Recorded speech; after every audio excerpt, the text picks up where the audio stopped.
own lots of properties around New York City, and New York, as most people know, is a really complicated place. The amount of laws that are on the books, and some of them are going back hundreds and hundreds of years. Some of them are really difficult to deal with, and some of them are just frankly silly. We deal with things all the time. One of the silliest laws that we found is it's illegal to have a puppet show in your window in an apartment. So for those of puppeteers out there, be careful, because you could get a $25 fine or 30 days in prison, and you don't want to go to jail for having a puppet show in your apartment. That's not a good look.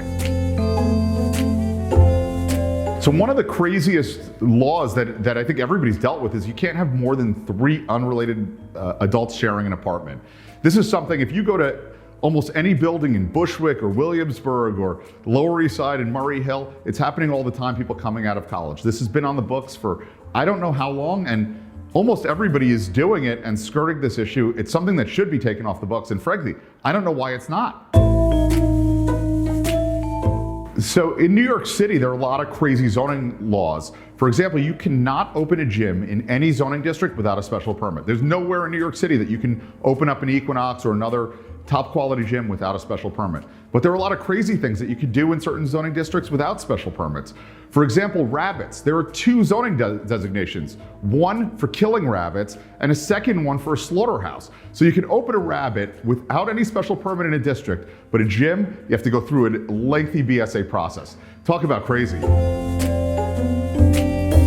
I think one of the things that people love about New York is living in lofts. I think everybody has thought about that Soho or Tribeca loft. But do you know that you can only convert lofts in certain districts?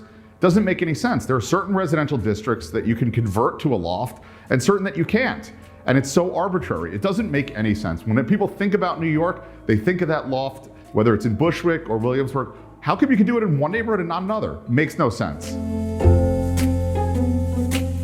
Another thing that I always find funny is the artist in residence law. I mean, I think it was a good meaning law, but nowadays you have these $10 and $15 million condos in Soho and NoHo that you have to be registered with the city of New York as an artist. It makes absolutely no sense in today's world. I remember we were working on a project once, and the next door neighbor building, they were fighting us and we were having some issues, and it was a building just for artists. And we find out one of the units are 2 investment bankers from Goldman Sachs. I mean, I don't know what world investment bankers at Goldman Sachs are artists, but apparently in New York.